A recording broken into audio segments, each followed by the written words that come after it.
আবু সাইদ শহীদ হয়েছে, চট্টগ্রামের ওয়াসিম আকরাম ছাত্রদল নেতা শহীদ হয়েছে, হাজার হাজার ছাত্র জনতা শহীদ হয়েছে, তার বিচার শুরু হয়েছে। ইতিমধ্যে তার ফাঁসির আদেশ হয়েছে। 57 জন সেনা কর্মকর্তার হত্যার বিচার হবে এবং এর পরবর্তীতে আরো যাদেরকে গুম করেছে তার বিচার হবে, প্লট জালিয়াতির বিচার হবে। ওই যে 21 বছর হয়ে গেছে আজকে, যেটা আমাদের রিজভী আহমেদ সাহেব বললেন যে এখন তো অন্তর্বর্তীকালীন সরকার, এই বিচারের প্রতি তো কেউ, তারা যেভাবে আমাদেরকে শাস্তি দিয়েছে এভাবে তো কেউ এখন শাস্তি দেওয়ার পক্ষে না। অন্তর্বর্তীকালীন সরকার, নিরপেক্ষ সরকার, তাদের মাধ্যমে বিচার হচ্ছে, সঠিক বিচার হচ্ছে। যে ফ্যাসিস্ট বলছিল একদিন আগেও যে আওয়ামী লীগ পালায় না, আল্লাহ তাআলা কি করলো? পরের দিন পালিয়ে গেল। আল্লাহ তাআলার বিচার। অতএব হ্যাঁ, হাসিনাও পালায় না, এটাও বলছিল, শেখ মুজিবুর মেয়ে পালায় না, কিন্তু আল্লাহ তাআলার কাছে বিচার আছে। বিচার তো শুরু হয়েছে তার এবং তার দূষণদের বিচার শুরু হয়েছে এবং এই বিচার অবিলম্বে কার্যকর করতে হবে। অবিলম্বে কার্যকর করার মধ্য দিয়ে বাংলাদেশের মানুষ স্বস্তি পাবে। বিচার রায় কার্যকর করার মধ্য দিয়ে শহীদ পরিবারের স্বস্তি পাবে। এই রায় কার্যকরের মধ্য দিয়ে জনগণ স্বস্তি পাবে, দেশ স্বস্তি পাবে। কিন্তু কেউ কেউ আবার অস্বস্তি পাবে। পার্শ্ববর্তী এখনো ফেরত দিচ্ছে না, প্রতিবেশী। বন্ধি বিনিময় চুক্তি আছে বাংলাদেশের সাথে, তাকে ফেরত আইন অনুযায়ী দিতেই হবে। অতএব বিচার হবে বাংলাদেশে।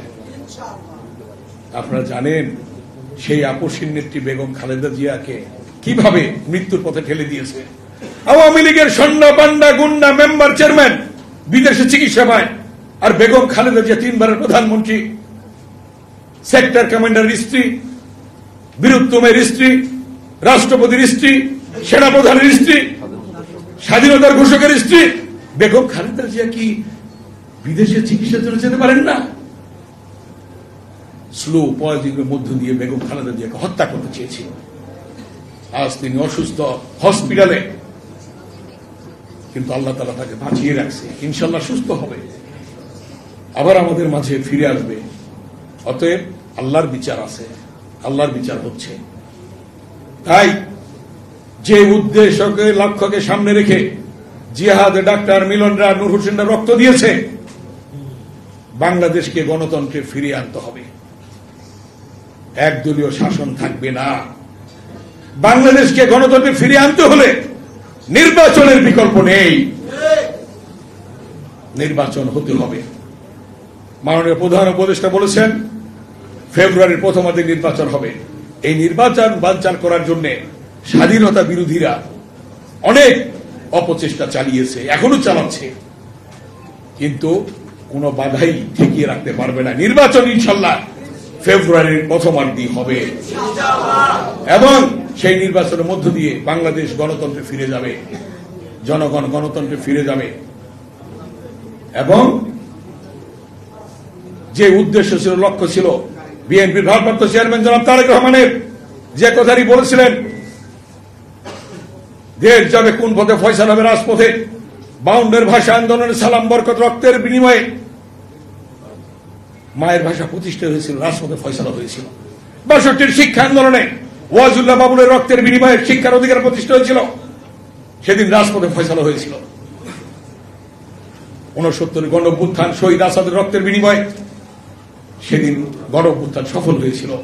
71 মুক্তিযুদ্ধ শহীদ রাষ্ট্রপতি জিয়াউর রহমানের স্বাধীনতার ঘোষণার মধ্য দিয়ে লক্ষ লক্ষ শহীদের রক্তের বিনিময়ে রাজপথে ফয়সালা হয়েছিল, স্বাধীনতা পেয়েছিলাম। 90 স্বৈরাচার বিরোধী গণতান্ত্রিক আন্দোলনে জিহাদ ডাক্তার মিলন, নূর হোসেনদের রক্তের বিনিময়ে রাজপথে ফয়সালা হয়েছে। 24 গণ অভ্যুত্থান, সেটাও রাজপথে ফয়সালা হয়েছে, হাজার হাজার ছাত্র জনতা রক্তের বিনিময়ে। অতএব তারেক রহমানের যে সুদূর প্রসারী বক্তব্য সত্যে প্রমাণিত হয়েছে এবং তারেক রহমান বাংলাদেশকে যে ভালোবাসেন, তার উজ্জ্বল দৃষ্টান্ত তিনি রেখে গিয়েছেন। কিভাবে? দিল্লি নয়, পিন্ডি নয়, নয় অন্য কোন দেশ, সবার আগে বাংলাদেশ। এটা দেশপ্রেমের উজ্জ্বল দৃষ্টান্ত। এবং দেশপ্রেমের উজ্জ্বল দৃষ্টান্ত আরেকটি রেখেছেন উদার মন মানসিকতা নিয়ে, যে যারা দীর্ঘ 15 বছর আন্দোলনে ছিল তাদের সেই সমমনা দলকে নিয়ে, সকলকে নিয়ে আগামীতে বিএনপির সরকার হবে না, জাতীয় সরকার হবে। তারেক রহমানের উদারতা, দেশপ্রেমের উজ্জ্বল দৃষ্টান্ত, সেই দৃষ্টান্ত তিনি স্থাপন করেছেন। তাই আজকে জনগণের, মানুষের মণিকোঠায় তিনি স্থান লাভ করেছেন। তারেক রহমানের সেই স্বৈরাচার বিরোধী আন্দোলনে 90-এর ডাক্তার মিলন যখন শহীদ হয়, তারেক রহমানের বাগ ভবন ঘেরাও করে ম্যাডাম তখন জেলখানায় আটক, ঘরেই গৃহবন্দী ছিলেন। তারেক রহমানকে এরশাদের পেটো বাহিনীরা নির্মম ভাবে নির্যাতন করেছিল, লাঠি পেটা করেছিল। লুৎফর রহমান বেনু, আমি যখন জাতীয় প্রেস ক্লাবের সামনে সমাবেশ করছিলাম পেশাজীবীদের নিয়ে, তৎকালীন সুপ্রিম কোর্ট বার অ্যাসোসিয়েশনের সভাপতি শামসুল হক চৌধুরী, সম্মিলিত সায়েন্স ইনস্টিটিউটের ফয়েজ আহমেদ,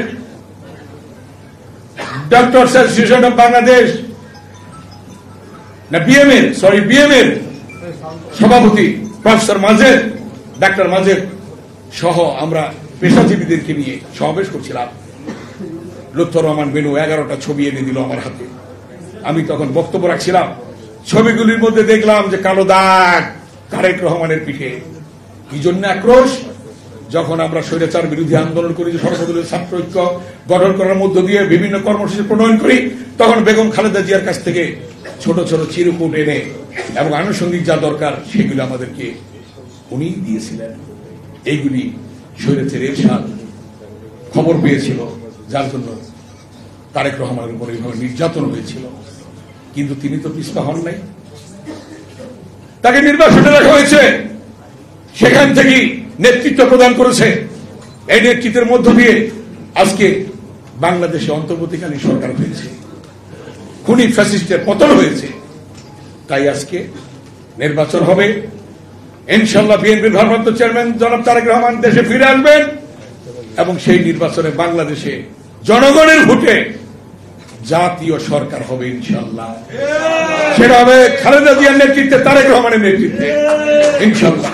তাই আজকে সর্বশেষ আমি বলবো যে ডাক্তার শামসুল আলম খান মিলনের যে স্বপ্ন ছিল, জিহাদের যে স্বপ্ন ছিল, সেই স্বপ্ন বাস্তবায়নের জন্য সকলে ঐক্যবদ্ধভাবে যারা আন্দোলনে ছিলেন তাদের ঐক্য প্রয়োজন, আর না হয় ফ্যাসিস্টরা সুযোগ পেয়ে যাবে। আজকের এই স্মরণ সভা থেকে এই আহ্বান জানিয়ে ডাক্তার মিলনের আত্মার মাগফিরাত কামনা করে আমি সকলকে ধন্যবাদ জানিয়ে আমার বক্তব্য এখানে শেষ করছি। সকলকে ধন্যবাদ। আল্লাহ হাফেজ। বাংলাদেশ জিন্দাবাদ। ডাক্তার মিলন, ধন্যবাদ।